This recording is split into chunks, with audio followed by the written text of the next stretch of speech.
Hello viewers, আসসালামু আলাইকুম। এই ভিডিওতে আমি আপনাদের সাথে মাইক্রোসফট ওয়ার্ডের ছোট্ট একটি ট্রিক্স শেয়ার করব। সেটা হচ্ছে, দেখুন আমরা অনেক সময় যে এরকম অনেক কিছু আমাদের লেখা লাগে, যেমন নেম দিয়ে ডট ডট দিয়ে এরকম আমরা লিখি, তারপরে অ্যাড্রেসের নিচে এখানে ডট ডট দিয়ে এরকম তো এরকম অনেক কিছু আমাদের তৈরি করা লাগে অনেক সময়।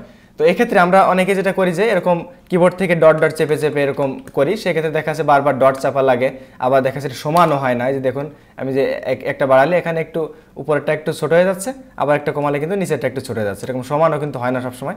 আবার বারবার কিবোর্ড থেকে এই বাটন প্রেস করে করে করা লাগে। আবার অনেক সময় আমরা যে এরকম এই যে হাইপেন দিয়ে এরকমও করি। তো এইটা কিন্তু আমরা চাইলে খুব সহজেই এই অ্যালাইন ঠিক রেখে কিন্তু আমরা খুব সহজেই করতে পারি। তো এই কাজটা খুব সহজেই কিভাবে করবেন সেটা দেখাবো এই ভিডিওতে। তো চলুন শুরু করা যাক।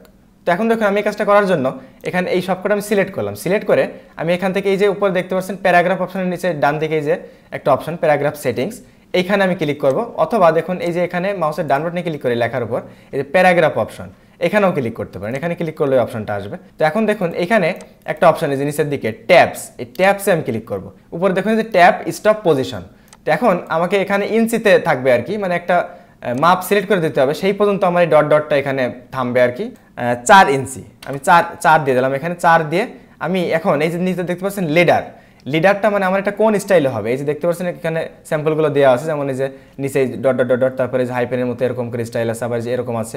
তো আপনি এখান থেকে যে কোনো একটা দিতে পারেন। আমি সাপোজ 2 নাম্বারটাই দিচ্ছি। 2 নাম্বারটা দিয়ে আমি এখানে কি করব, সেটে ক্লিক করব। সেটে ক্লিক করে এখন ওকেতে ক্লিক করতেছি। এখন দেখুন আমার কি হবে, এখন এখানে আমার এখন মাউস কার্সার আছে এই নেমের পরে। এখানে আমি দেখুন কিবোর্ড থেকে ট্যাব বাটন প্রেস করি, দেখুন আমার কিন্তু এই যে আমি 4 ইঞ্চি দিয়েছিলাম, 4 ইঞ্চি পর্যন্ত এখানে হয়ে গেল অটোমেটিক এই ডট ডট দিয়ে। তো এখন 4 ইঞ্চি হয়েছে, এটা বুঝবো কীভাবে, দেখুন আমার এখানে উপরে রোলারটা দেওয়া নেই। তো রোলারটা যদি আপনার উপরে না দেওয়া থাকে তাহলে দেখুন এই যে ভিউয়ে যাবেন, ভিউ গিয়ে এখানে যে রোলারে টিক চিহ্ন দিয়ে নেবেন। এই যে দেখুন উপরে চলে আসছে, এই দেখতে পাচ্ছেন এখানে কিন্তু এই যে 4 পর্যন্ত এই যে একদম সমান সমান এখানে হয়ে গিয়েছে।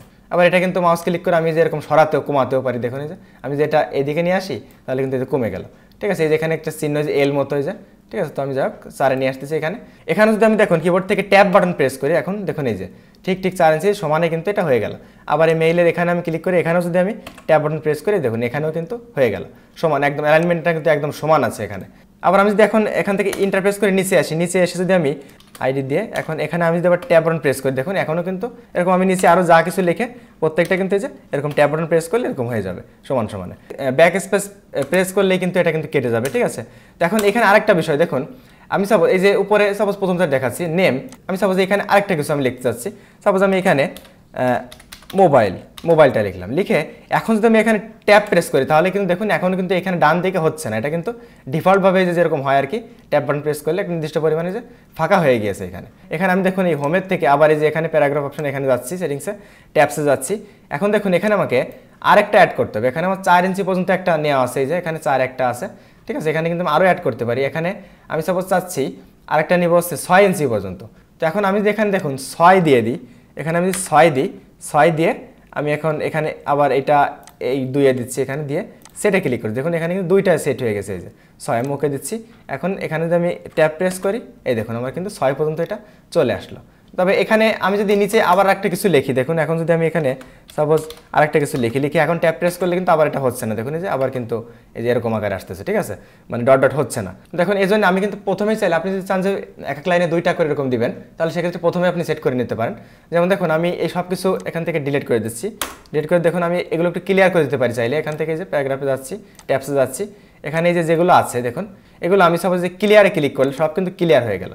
ঠিক আছে, ক্লিয়ার করে ওকে দিলে সব ক্লিয়ার হয়ে গেল। এখন আমি আবার নতুন করে সেট করতে পারি। দেখুন এখানে ট্যাবসে যাচ্ছি, প্রথমে একটা সাপোজ নিচ্ছি এখানে 3 ইঞ্চি নিয়ে এখানে সেটে ক্লিক করলাম। এবার আরেকটা আমি সাপোজ এখানে নিব সাপোজ 5 ইঞ্চি, 5-এ দিলাম, 5-এ দিয়ে সেটে ক্লিক করলাম। সরি, এখানে যে আমার 2 সিলেক্ট করতে হবে, আমি 3-এর এখানে ক্লিক করে এইটা দিয়ে সেটে ক্লিক করতেছি, 5-এ এখানে ক্লিক করে এই যে এইটা লিডারের এখানে 2 নম্বর যেটা, এটা দিয়ে সেটে ক্লিক করছি, ওকে দিচ্ছি। লিখি এখানে দেখুন নেম দিয়ে আমি ট্যাব প্রেস করলে এই যে আমার 3 ইঞ্চি পর্যন্ত এটা আসলো। এখন আমি এখানে আবার সাপোজ অ্যাড্রেসটা দিচ্ছি, এই ডান দিকে অ্যাড্রেসটা দিয়ে আমি এখন ট্যাব বাটন প্রেস করি, দেখুন এই যে আমার এখানে চলে আসলে 5 ইঞ্চি পর্যন্ত। আমি যদি 6 নিতাম তাহলে 6 পর্যন্ত এখানে আসতো, অথবা আমি এখান থেকে টেনে এই যে আমার যদি সুবিধা আমি এইটুকু বাড়িয়েও নিতে পারি। আবার আমি দেখুন ইন্টারপ্রেস করে নিচে আসতেছি। এখন এখানে আমি সাপোজ আইডি লিখে আমি এখানে ট্যাব প্রেস করতেছি, এই দেখুন এই যে 3 পর্যন্ত চলে আসলো। আবার আমি যেখানে সাপোজ লিখি মেল, মেল লিখে আমি ট্যাব প্রেস করতেছি, এই যে দেখুন আমার এই পর্যন্ত চলে আসলো। তো এইভাবে আপনারা খুব সহজে এই কাজগুলো করতে পারবেন মাইক্রোসফট ওয়ার্ডে। তো ভিউয়ার্স, আশা করি আপনারা সম্পূর্ণ ভিডিওটি বুঝতে পারছেন। ভিডিওটি ভালো লাগলে প্লিজ লাইক, কমেন্ট, শেয়ার করবেন। আর কোনো কিছু জানার থাকলে সেটা আমাকে কমেন্ট বক্সে জানাবেন। তো এই ভিডিওটা এই পর্যন্তই। সবাই ভালো থাকবেন, সুস্থ থাকবেন। আল্লাহ হাফেজ।